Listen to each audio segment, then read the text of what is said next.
आज आपण केळफूल साफ करण्याची पद्धत बघणार आहोत। केळफूल साफ करणे हे थोडे कष्टाचे काम वाटू शकते, पण योग्य पद्धत माहीत असल्यास ते खूप सोपे होते। केळफुलाच्या गडद तांबड्या पाकळ्या बाजूला करा। पाकळीच्या आतील बाजूला फिकट पिवळ्या रंगाच्या फुलांचे घोस वेगळे करा।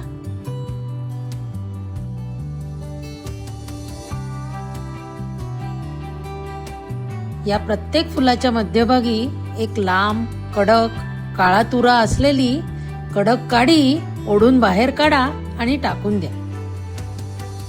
ही काडी शिजत तर नाहीच, पण या काडीमुळे संपूर्ण भाजी कडू होऊ शकते। याच फुलाच्या तळाशी एक प्लास्टिक सदृश्य पारदर्शक कवच असते।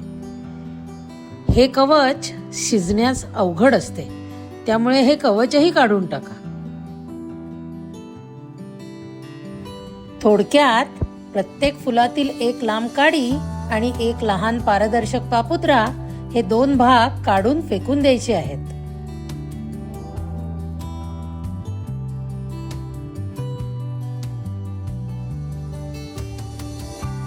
या फुलांचे सर्व घोस स्वच्छ करून पाण्यात घालून ठेवा। सर्व गडद तांबड्या पाकळ्या काढत गेल्यावर शेवटी आतमध्ये पांढऱ्या रंगाचा एक कोवळा कोन उरतो।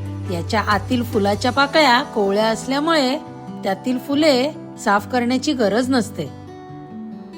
हा पांढरा कोन आपण चिरून थेट भाजीसाठी वापरू शकतो।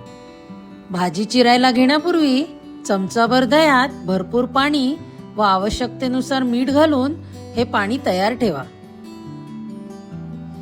आता सर्वप्रथम पांढरा कोन कोचवून बारीक चिरून घ्या। केळफुलाचा चीक हाताला आणि सुरीला चिकटू नये म्हणून हाताला व सुरीला तेल लावून घ्या। चिरलेला कोन दही पाण्याच्या मिश्रणात टाका, जेणेकरून चिरलेली भाजी काळी पडणार नाही। अशाच प्रकारे सर्व फुले सुद्धा बारीक चिरून तयार केलेल्या मिश्रणात डीप करा। ही चिरलेली भाजी ओव्हरनाईट तयार मिश्रणात ठेवा, जेणेकरून भाजीचा चिकटपणा आणि कडवटपणा निघून जातो। या चिरलेल्या केळफुलाची भाजी किंवा क्रिस्पी कटलेट बनवले जातात। ही पद्धत सोपी वाटली असेल तर लाईक करा, शेअर करा आणि चॅनलला नक्की सबस्क्राईब करा। थँक्यू।